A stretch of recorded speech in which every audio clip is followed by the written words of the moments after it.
Alors, bonjour chers auditeurs, je suis aujourd'hui avec Marion. Bonjour Marion. Bonjour Sidonie. Alors, Marion, est-ce que tu peux te présenter en quelques mots, s'il te plaît? Qu'est-ce que tu fais dans la vie?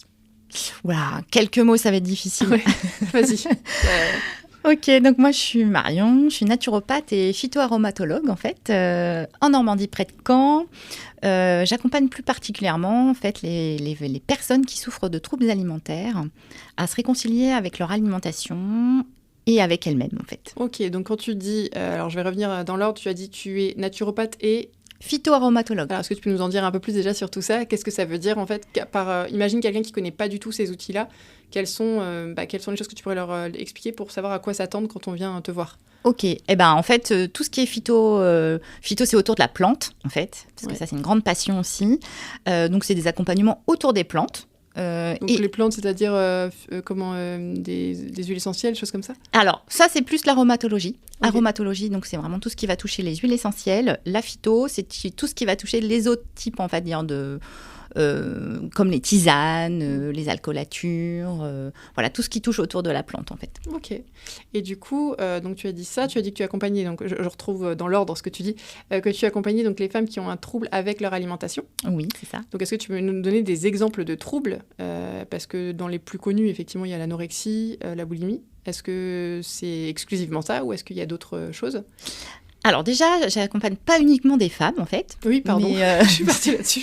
C'est pas grave. Alors, effectivement, c'est la majorité des personnes qui viennent me voir parce que malheureusement, voilà. Mais il y a de plus en plus d'hommes qui sont concernés et en fait, souvent, ils ont un peu plus de difficultés en fait à en parler.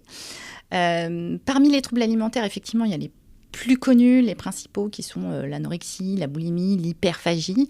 À côté de ça, il existe plein d'autres troubles en fait, autour de l'alimentation, très souvent liés, la majoritairement en fait, autour des émotions, tout ce qui est émotionnel. On va dire l'équilibre émotionnel, le fait de manger ses émotions, comme on peut souvent l'entendre en tout cas. Voilà, donc ça va être autour de ce genre de pratique. Mais voilà, après, chaque personne est différente et donc on peut rencontrer des troubles vraiment très variés et très étonnants. À chacun son trouble. Et qu'est-ce qui t'a amené, toi, à t'intéresser à ce public en particulier, Marion? Écoute, ce qui m'a amené, clairement, c'est une expérience personnelle. Voilà, moi, je me suis battue, en fait, pendant des années avec les troubles du comportement alimentaire.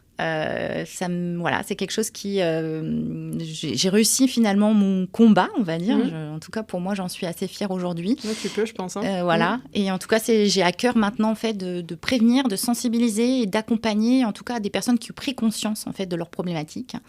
Et de voir jusqu'où en fait je peux les amener. Évidemment, je fais en sorte qu'il y ait toujours un accompagnement médical dans ces cas-là. Et je me souviens qu'en discutant, tu m'avais dit qu'en fait, toi, ton but, c'est aussi d'amener ce que tu n'as pas eu, en fait, quand toi, tu n'étais pas bien. C'est ça. Effectivement, en fait, moi, j'étais ado, en fait, quand tout a commencé. Je me suis retrouvée face à des incompréhensions, des difficultés, et mes parents aussi, mes proches aussi, en fait, parce que il n'y a pas que la personne malade, entre guillemets, qui est touchée, ça touche vraiment tout l'entourage, la famille, les amis, et ces personnes se sentent démunies, et moi, je me suis sentie face à des murs, et plein d'interrogations, il m'a manqué des choses, effectivement, des accompagnements peut-être plus où j'avais plus de liberté pour m'exprimer, où finalement il y avait un échange aussi avec mes proches pour qu'on puisse faire le lien entre nous, etc. Donc j'ai eu beaucoup de manques. Ouais. D'accord, et c'est aussi pour ça que tu t'intéresses au côté émotionnel? Oui, complètement. Ouais. Ok, et donc du coup, tu accompagnes ces personnes, donc tu fais ça, donc tu es dans la région de Falaise, Saint-Pierre-sur-Dive? Oui, alors moi j'habite clairement dans une petite bourgade dans le Pays d'Auge, pas très loin de Saint-Pierre-sur-Dive. Ouais. Après, je reçois clairement à la Moultaise en fait. La Moultaise, c'est un lieu partagé qui est sur Moult. Après, je reçois aussi sur Mondeville sur rendez-vous si besoin et en visio si les personnes préfèrent. Ouais. Voilà. Et du coup, ce sont des accompagnements en individuel uniquement? Alors oui, beaucoup en individuel. Alors tout dépend en fait. Quand c'est de l'accompagnement, oui, c'est de l'individuel. ça peut arriver de faire des ateliers collectifs quand ça peut venir nourrir, on va dire, chacune des personnes concernées, où on peut faire des ateliers collectifs. Mais oui, essentiellement, c'est de l'individuel. Après, tout ce qui est prévention, sensibilisation, ce sont des ateliers collectifs. D'accord. Et donc, est-ce que tu fais d'autres choses? Parce que bon, voilà, moi, je suis pas neutre, hein, je te connais, je sais que tu fais plein de choses. Donc, outre ces accompagnements sur les troubles du comportement alimentaire, par exemple, est-ce que tu peux nous parler un peu de la cuisine-thérapie? Oui. Qu'est-ce que c'est donc?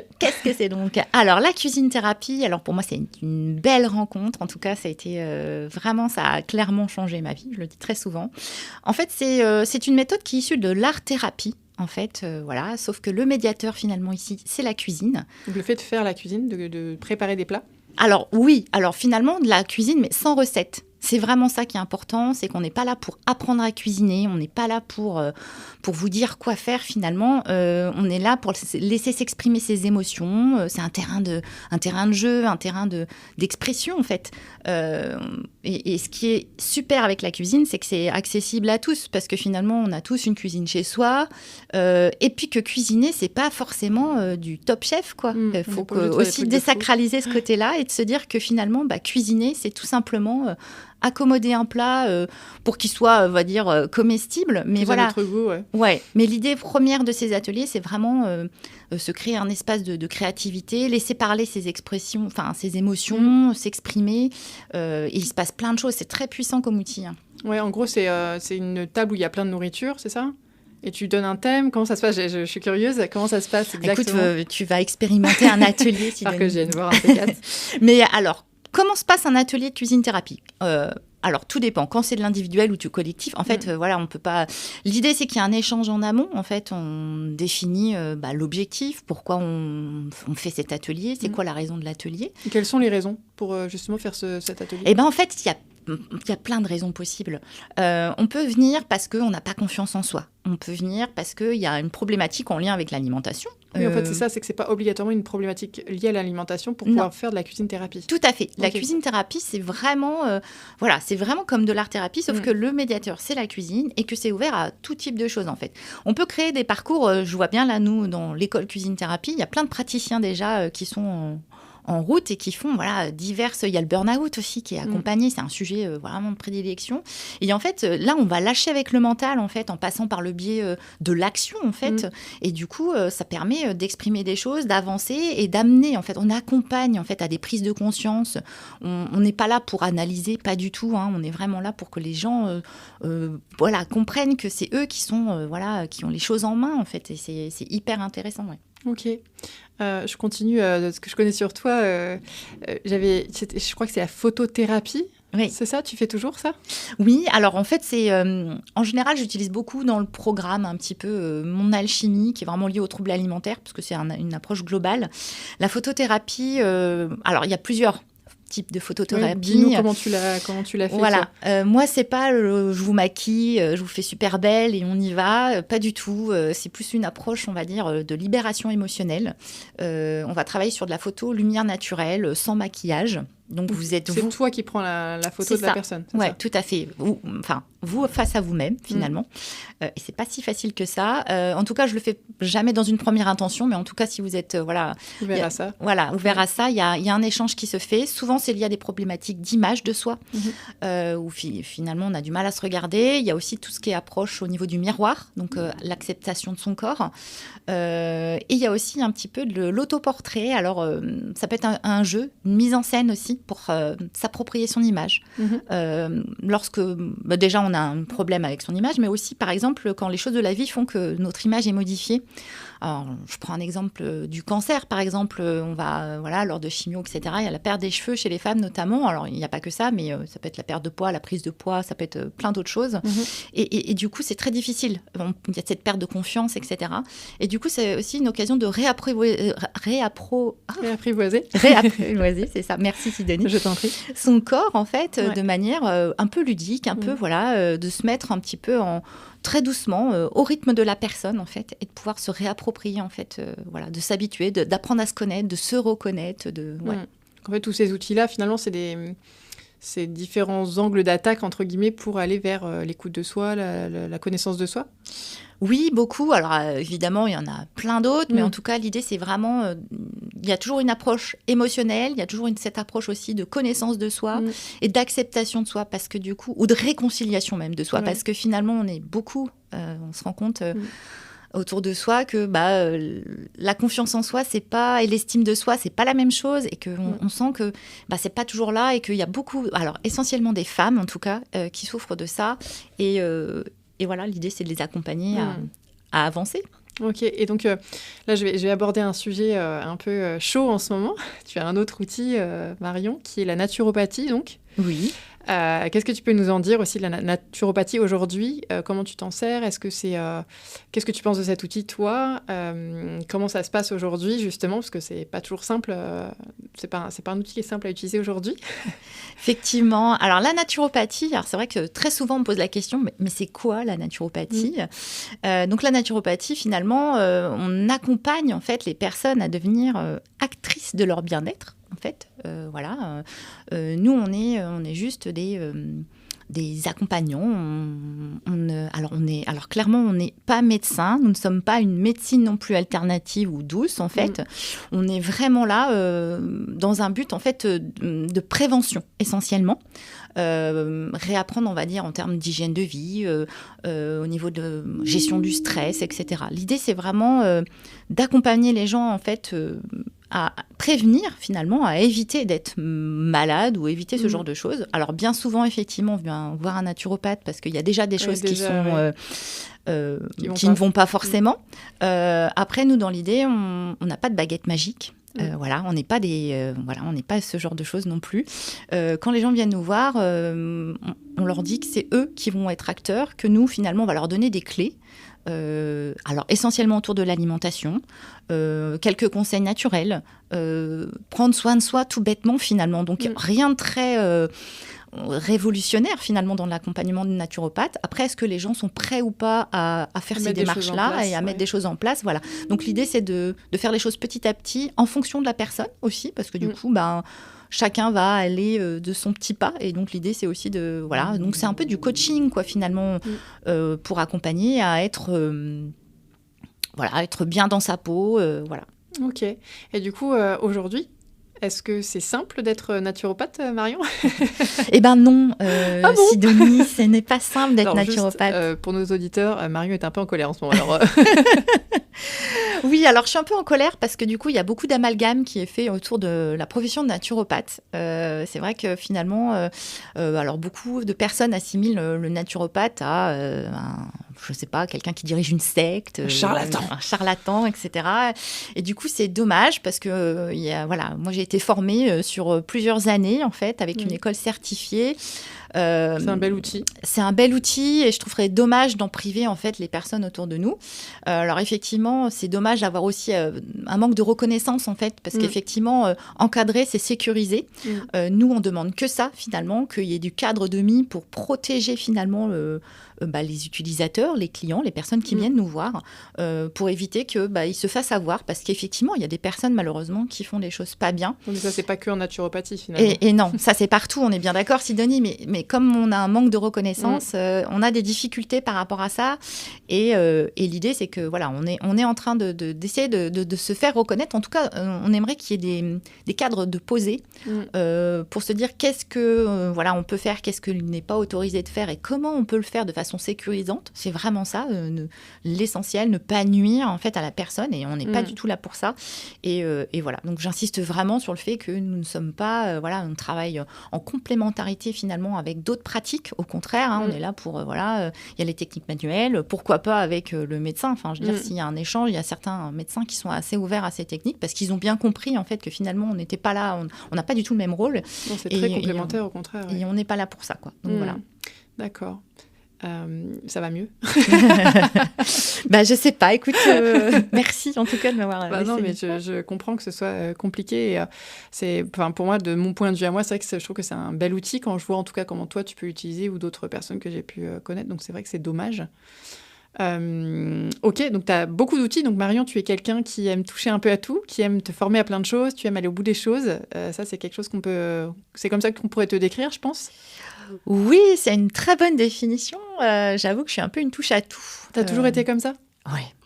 Tu faisais quoi avant? Parce que là, donc, tu es à ton compte depuis 2019. Donc, qu'est-ce que tu faisais avant? Comment ça se fait que tu en es arrivée là, à te mettre à ton compte et à faire plein de choses comme ça dans le bien-être?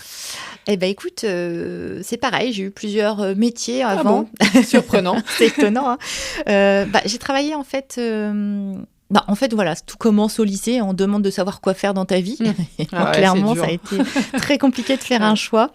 J'avais envie de faire plein de choses et en même temps, c'était, un coup ci, un coup ça, etc. Donc, ça a été difficile de trouver, en fait. Donc, j'ai commencé par le commerce. Je me suis formée en commerce parce que, je pense que je me suis dit, tiens, c'est sympa, on parle, ça cause. Et puis, j'avais envie de voyager. Donc, je suis partie, en fait, en Australie. Et puis, en revenant, il fallait que je travaille.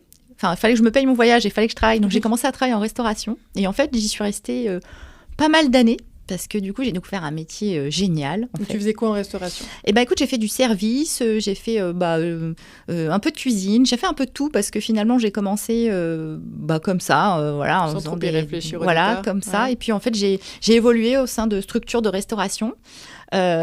Clairement, j'ai adoré y travailler parce que c'était hyper dynamique. On pouvait travailler dans la bonne humeur aussi. C'est pas incompatible. Et oui, je vous promets. Et puis, ce relationnel avec les gens, j'ai trouvé ça génial.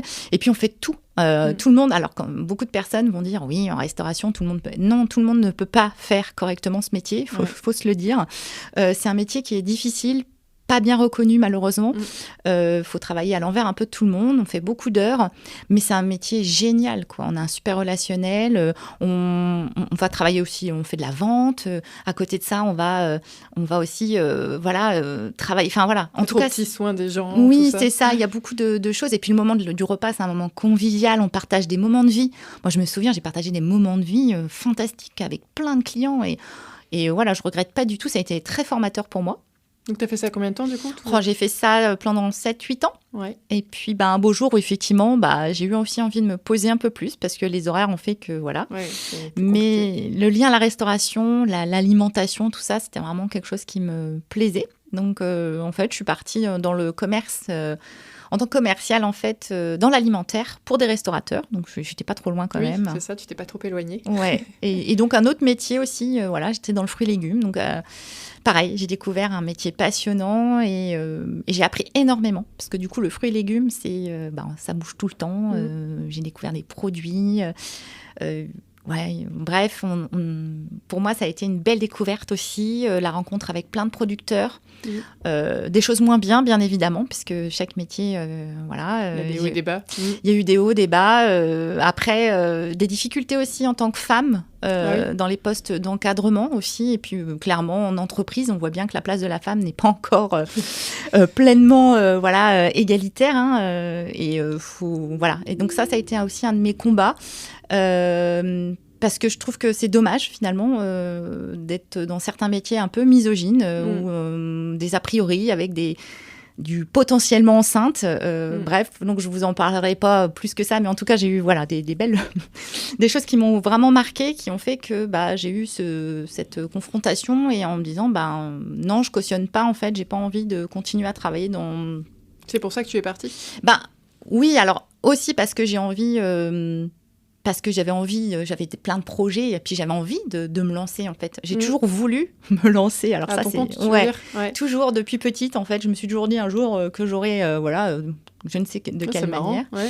Et en fait, je me suis dit, j'ai eu, après quelques déménagements et quelques changements, j'ai eu finalement... quelque chose qui s'est transformé en une opportunité, qui n'en était pas une au début. Et puis je me suis dit, allez, c'est maintenant qu'il faut se lancer. Et tu t'es lancée. Ouais. Ok. Et du coup, alors on a le domaine de l'alimentation clairement fait partie de toi. Alors moi, je te connais un petit peu. Je sais que tout ce qui est plantes, justement, tu parlais des légumes, mais même les plantes, l'herboristerie en particulier, tu aimes beaucoup. Voilà. Mais donc le côté entrepreneur, qui n'est pas toujours simple, comment ça se passe justement? Comment ça a changé la vie? Comment ça influence ta vie de tous les jours à la maison, je sais pas, dans ta famille? Est-ce que ça a changé quelque chose? Ah mais oui, mais complètement.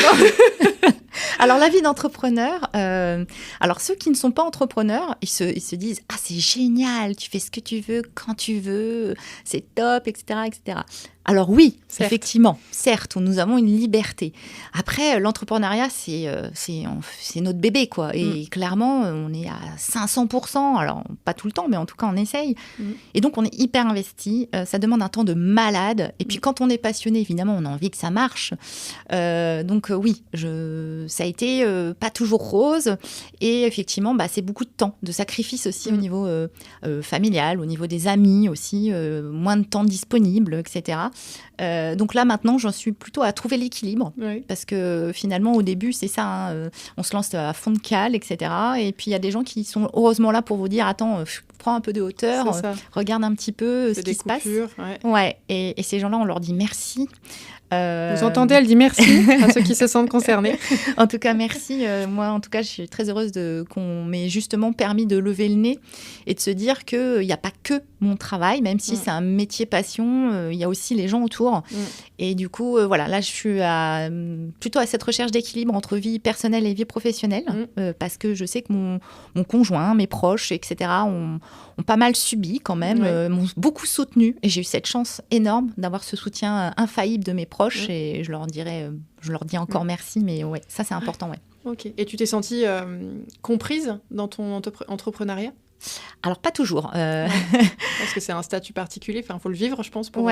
C'est pas toujours parce que, alors déjà, j'ai choisi peut-être des activités aussi qui ne sont pas forcément comprises de tous. Oui, donc déjà, t'as fait tes choix. Pas les plus simples, mais voilà. J'ai fait mes choix qui ne sont pas les plus simples, effectivement, ou en tout cas, moi, ça me va, ça me correspond. Oui. Donc, effectivement, il y a eu des questionnements, des gens qui se posent, voilà. Donc, voilà, c'est OK, quoi. Ouais. Donc, cette recherche d'équilibre, OK. Et du coup, dans tes projets à venir, j'évoquais l'herboristerie tout à l'heure, est-ce que tu peux nous en parler un petit peu ? Alors, l'herboristerie, en fait, pour moi, ça a été un vrai coup de foudre. J'ai fait la rencontre d'une plante, des plantes, en fait, en général. J'ai découvert un univers vraiment magique. Il y a tellement de choses à savoir, à apprendre des plantes, finalement, des végétaux, des minéraux, que on est un peu... c'est un monde vaste qui s'ouvre. Et oui, l'herboristerie... alors c'est peut-être nous le redéfinir, parce que moi, dans ma tête, l'herboristerie, je te vois avec une étagère derrière avec plein d'herbes, et puis avec ton chaudron magique devant, et tu mets des herbes dedans. Alors, ça me ferait bien kiffer, mais c'est pas ça. C'est pas ça. En tout cas... dans l'idée, alors c'est pareil, il y a plein de choses qu'on a envie de faire et on ne peut pas toujours tout faire. Et puis, il y a aussi ce qui n'est pas faisable à l'heure actuelle des choses, parce que c'est pareil, l'herboristerie n'est pas... reconnue. Pas reconnue depuis 1941. Enfin, voilà, le diplôme d'herboristerie n'est plus reconnu depuis Pétain, en fait. Ah bon ? Oui. Qu'est-ce que cette histoire ? Non, c'est vrai. Qu'est-ce qui s'est passé ? Écoute, ils ont décidé que finalement, comme il y a eu plein de choses, alors je n'ai pas tout le fin fond de l'histoire, mais en tout cas maintenant, ça a été une décision qui a été prise et du coup, c'est tout ce qui est pharmacien, etc. Donc voilà, qui sont officiellement en charge on va dire, de l'herboristerie. Donc après, maintenant, il y a effectivement... des écoles d'herbalistes, comme on peut l'entendre aussi, d'herboristerie, où là, on est formé, en fait, sur la plante, sur la botanique, sur repérer... Enfin, voilà, c'est très, très, très complexe, très complet. Après, il y a aussi éventuellement l'utilisation de la plante, comment on peut l'utiliser, etc. Donc, voilà. Après, ce côté un peu passionnant de l'utilisation des plantes, je trouve ça génial parce que on peut faire plein de choses, des hydrolats, des macérats de bourgeons, des macérats huileux, des tisanes, etc. etc.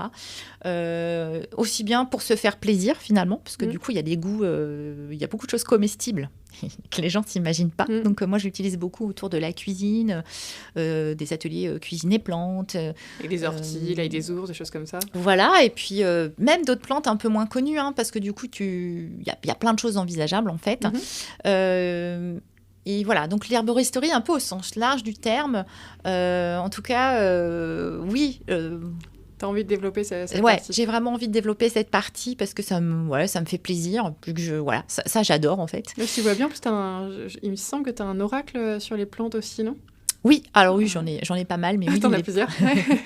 mais les plantes, oui, ça me parle beaucoup. Ouais. Et puis j'ai envie de développer aussi des choses autour des ateliers, autour des plantes, en fait, dans toute l'existence d'une plante, aussi bien. De la graine jusqu'à... C'est ça, et puis physiquement, et puis énergétiquement aussi, parce que finalement, quand on remonte dans l'histoire, on a toujours utilisé les plantes, en fait, dans toute culture différente, avec ce qui est très rigolo, parce que du coup, elles ont des noms, des petits noms vernaculaires. Le nom vernaculaire, c'est le nom en fait qui a été attribué, les gens lui donnaient, et c'est très rigolo parce que finalement, ça en dit beaucoup sur cette plante. Et puis, il y avait un exemple à nous donner là? Là, comme ça... Non, alors, toc, toc, toc, je sais pas, non vernaculaire, le pissenlit, mais ça reste le pissenlit. Écoute, ça ne revient pas. Mais... c'est un moment où on demande, c'est là où, si jamais ça te revient en plein milieu de la nuit. Écoute, je ferai hop. Mais en tout cas, ça nous donne plein d'infos. En fait, elles ont des petits noms, ces plantes. Je sais pas, des fois, ça va être le gratte-bidule, le machin, etc. C'est ça, en fait, des surnoms qui disent ce qu'elles font, C'est ça. Okay. Et puis après, il y a eu des utilisations dans l'histoire. Alors, on va voir, par exemple, telle ou telle culture va utiliser cette plante parce que ça permettait aux femmes enceintes de ça, ou ça permettait de se détendre, ou ça permettait ça. Okay. Et puis, il y a aussi les histoires un peu de sorcellerie qui sont très rigolotes, parce que finalement, en Normandie, il y en a eu beaucoup, des histoires de sorcellerie autour des plantes. Et donc, voilà. Donc, en fait, c'est ça qui est un peu passionnant. En fait, les plantes nous en disent beaucoup sur l'homme. Et c'est un peu ça aussi que j'ai envie de transmettre à travers les plantes, c'est de dire, voilà, tout ce qu'elles ont transmises jusqu'à présent, enfin, dans le passé, aujourd'hui, ce qu'elles peuvent nous apporter. On les utilise beaucoup en cosmétique, en cuisine, effectivement aussi parfois pour de la bobologie.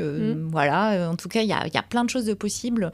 Voilà, tout dépend de son affinité avec la plante. Puis il y a aussi cet aspect, comme je disais, un peu énergétique.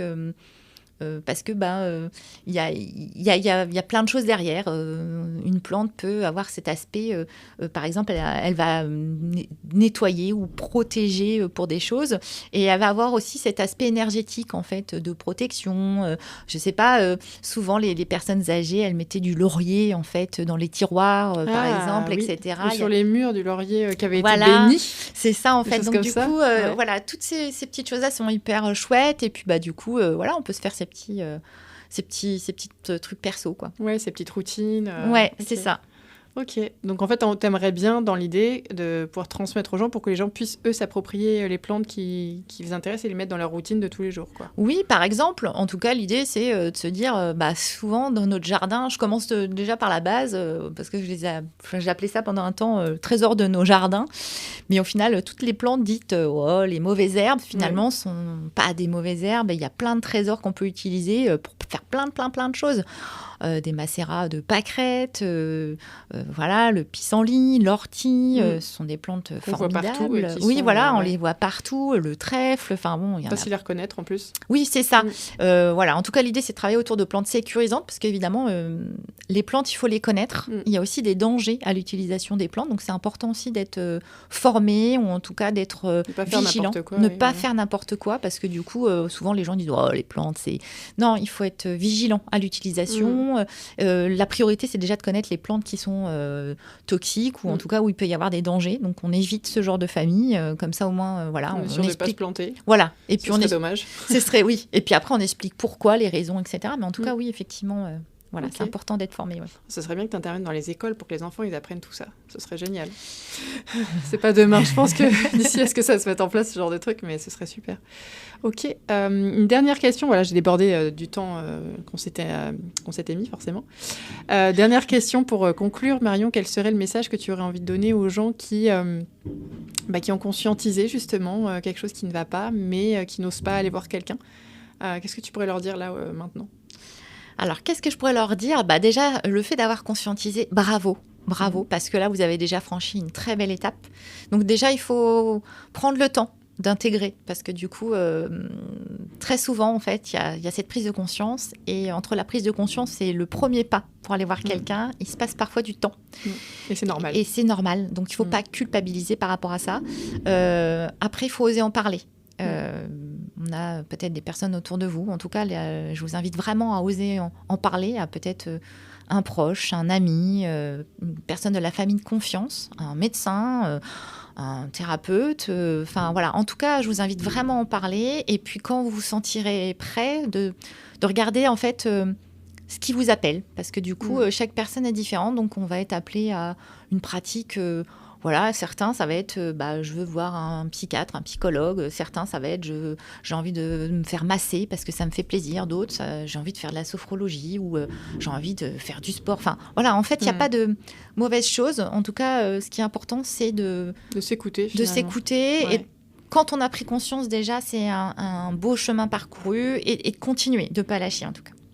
Merci beaucoup pour ce beau conseil, Marion, et merci d'avoir répondu à mes questions. Merci, Sidonie. Et puis peut-être à bientôt, du coup, pour un autre podcast. Écoute, avec grand plaisir. Super, merci, à bientôt. Merci.